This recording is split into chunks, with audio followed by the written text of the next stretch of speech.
Napakinggan ko uli ang mensahe ni Pastor. Statement ni Pastor, hindi lang para sa lahat ng mga kingdom citizen, kundi para sa sambayanang Pilipino. Ang sakit pakinggan bilang isang Pilipino at bilang isang kingdom citizen. Traidor ka, Marcos. Oo, wala na kaming galang sa'yo. Wala kang galang sa rights ng mga Pilipino, wala kang galang kay Pastor, wala rin kang karapatang galangin namin. Kung meron mang pinaka masamang tao na nandito ngayon sa Pilipinas, ikaw yon. Wala akong pakialam kahit ano pang gawin mo sa page na to. Sawang-sawa na kami. Ang dami ng mga nangyayari dito sa Pilipinas. Pero nananahimik ang mga Pilipino. Naghihintay kami ng tamang panahon. And I think this is the right time. Pagkatapos yung gipitin ng gusto ang SMNI, sasabihin nyo dumaan sa due process. Ngayon, gigipitin nyo yung pastor namin kung ano-ano mga false witnesses na mga yawang mga witnesses nandyan sa inyo sa Senado, lalo na itong hontivirus na to na pinakikinggan ang walang kwentang mga witnesses na dala-dala niya. Pareho niyang walang kredibilidad. Gusto ni mo idaan sa due process? Hindi nyo nga dinaan sa due process kami? Ang SMNI, ang Kingdom of Jesus Christ, si pastor, niya gusto nyo idaan sa due process? Ang lahat ng mga accusations sa inyo ngayon? Ang kapal. Sa lahat ng presidente, ikaw ang pinakademonyo. Sorry wala na talaga kaming respeto sa'yo. Napaka-inosente ni Pastor. Kasalanan niya ba nagkaroon siya ng best friend na isang napakagaling na presidente? Bakit? Naiinggit ka kasi hindi mo kayang gawin kung anong ginawa ni Duterte. Hindi nyo kayang pantayan. Natatakot kayo kay Sarah? Bakit? Kasi kayang gawin ni Sarah kung anong nagawa ng tatay niya. Baka pwedeng sobra pa. Kaya ngayon, anong mga pinagagawa nyo? People's Initiative. Dahil ano? Dahil gahaman kayo sa kapangyarihan, gusto nyo magstay dyan sa power. Pues, hindi mangyayari yan. Lalo na sa ginagawa nyo ngayon kay Pastor. Tapos gagawa nyo pa ngayon, nakipag-connivance pa mo kayo dito sa mga Amerikano? Para ano? Kasi hindi nila magawang malitis doon sa Amerika dahil wala silang makitang matibay na ebidensya. Kaya ngayon, nakipag-connivance kayo sa inyo? Anong papakita nyo? Iyang mga witnesses ninyo, na isang witness nga dyan, nilitis na dito, gidinay Mangani dahil wala siyang klarong ebidensya. Dahil isa siyang bayaran at dahil isa siyang fake.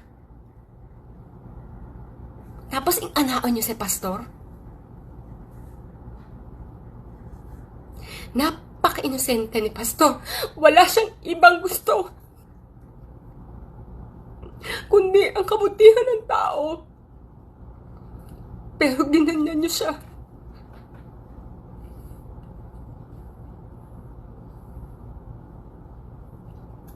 Kaya kaming dito sa kingdom, Pastor, sabihin mo lang, saan, kailan, tatayo at handa naming ialay ang buhay namin para mawala lang yung administrasyon na yan.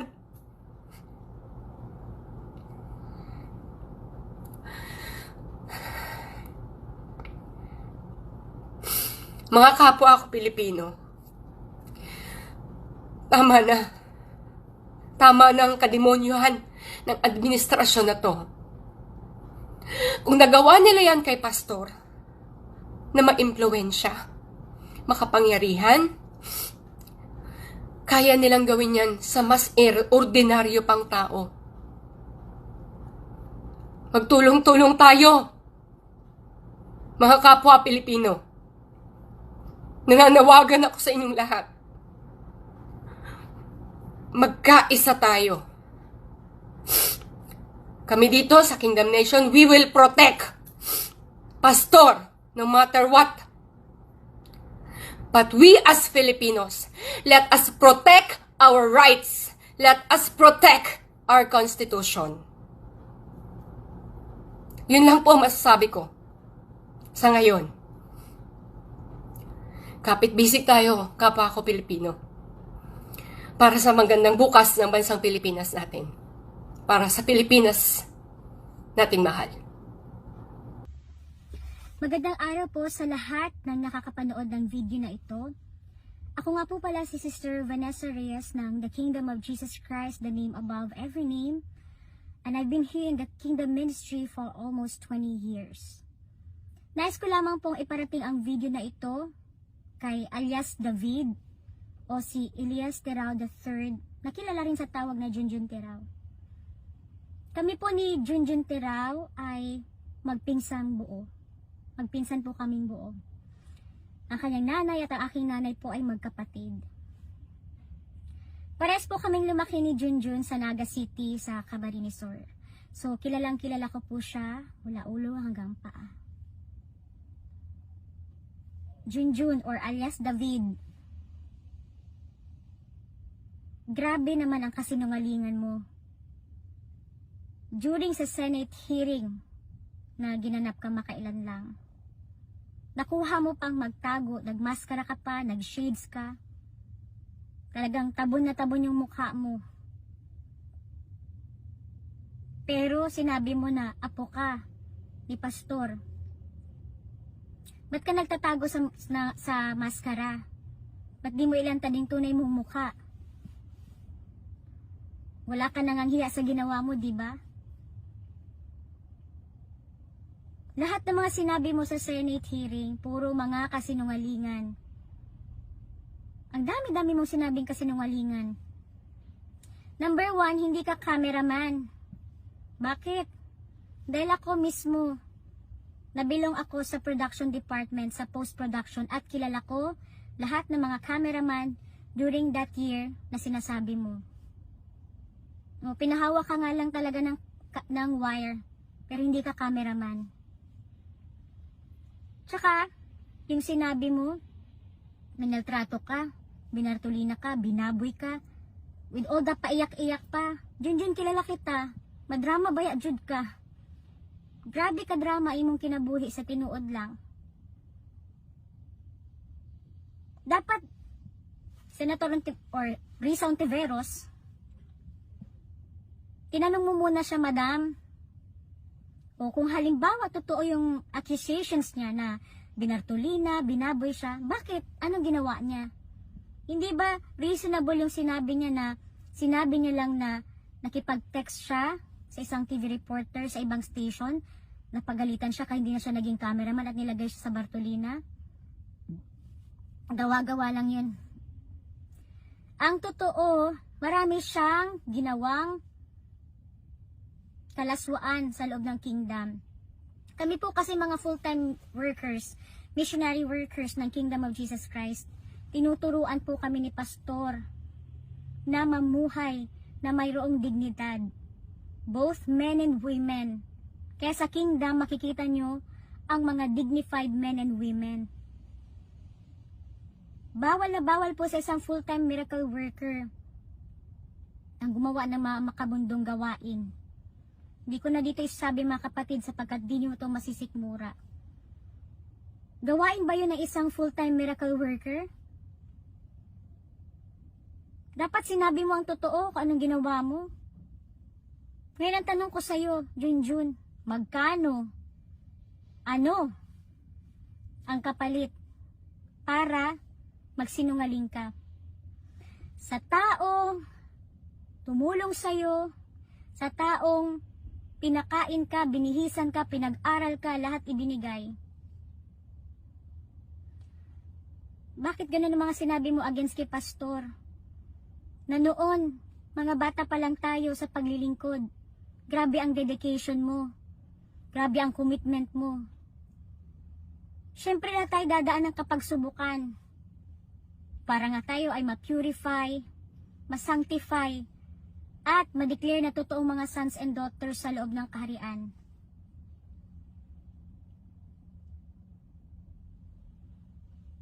Nag-full-time miracle worker tayo, di ba? Pumasok tayo sa full-time ministry. Ako personally, I went full-time, not expecting anything in return. Hindi ako nag-expect ng kahit anong kapalit dahil ang aking mission ay makatulong sa gawain. Yung fundraising, hindi naman yan isolated lang na sa atin lang natin, tayo lang gumagawa niyan. Yun lahat ng mga simbahan, lahat ng organizations, meron silang iba't ibang kapamaraanan para sa kanilang fundraising. Bakit? Di ba kahit nung nasa elementary ka, nagtitinda ka rin nga ng kahit ano-ano, di ba? Para may pambaon. Dito sa kingdom, kaya nga tayo pumasok as worker para makatulong tayo sa gawain ng Ama. Makatulong tayo kay pastor. At ang lahat ng ito, fundraising, lahat na pupunta ito sa magandang gawain. Hindi sa kung ano-anong bagay lang. Alam mo, Junjun, sana may natitira pang kahit kaunting konsensya sa'yo. Sabihin ko lang, no? Dahil ginawa mo ito sa taong napakabuti. Hindi ko lang to na-share sa'yo noon. Pero merong instance noon na nag-serve ako kay pastor during one of his lunch meal. Ang bungad agad sa akin ni pastor, ikaw ang kanyang kinamusta. Doon pa yon. Tanong niya kung kumusta na daw ikaw ang pinsan ko na pinag-aral niya sa Maynila. Masaya si pastor at proud siya na pinag-aral ka niya. Pero ito ang kapalit ng kabutihan ni pastor. Hanggawan mo siya ng kwento. Accusations na hindi naman to totoo, Junjun. Naalala mo nung lumabas ka? Andito sa akin ang mga conversation natin. Nagpapatulong ka sa akin na makabalik ka sa kingdom. Sabi mo pa sa akin, tulungan mo ako, Net. Gusto ko makabalik sa kingdom. Gusto ko ulit maging full-time worker. Kasi ang buhay nandyan sa loob ng kingdom. O dito, ipopost ko lahat ng conversation natin.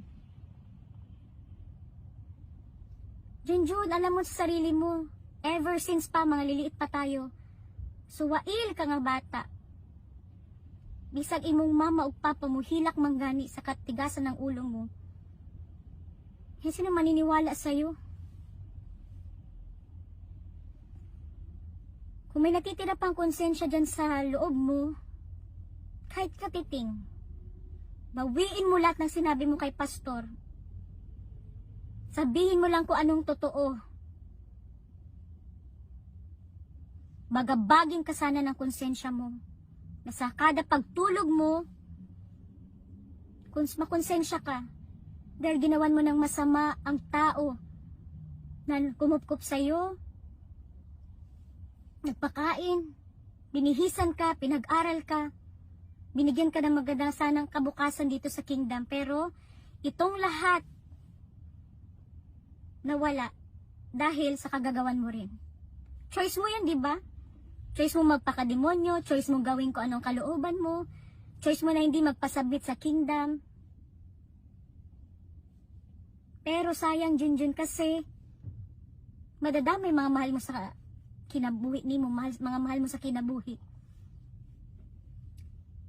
Ang grasya na sana, may pagkakalobin sana sa kanila, pinagkait mo sa mga mahal mo sa buhay.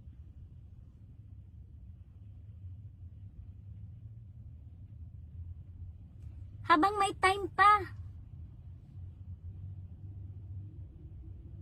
ang Amahan through the Son mo imuhatag sa imo ang grasya.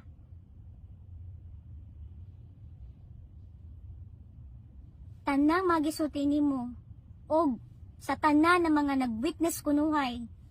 Lahat kayo na nag-witness dyan sa Senate hearing. Lahat kayo mga bogus witnesses. Dili totoo lahat ng mga gipangsulti ninyo against kay pastor. Bagaba ginawa kayo ng konsensya nyo.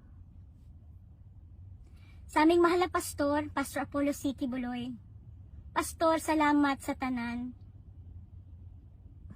Malaki ang utang na loob namin sa iyo, sir, sa tanang kaayuhan mo sa among kinabuhi. Gidawat mo kami sulod sa imong gingharian. And naging ganito kami because of you, pastor. We owe everything to you. I support you, I believe you, and I'll forever stand by you, Pastor. Together with all the loyal, faithful, dedicated, committed defenders of the throne, defenders na appointed Son.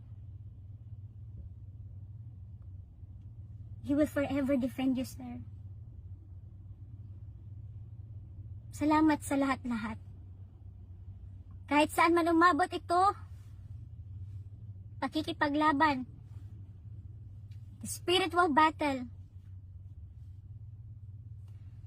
Makaasa ka po, Pastor, sa bawat isa sa amin na matatapat na naglilingkod sa Ama through the Son. Salamat po. At sa lahat po ng mga viewers, again, pakishare nito hanggang umabot ito sa taong concern kasi blinak niya na ako sa Facebook. Maraming salamat and may the Father's blessings be upon all of us. Praise the Father.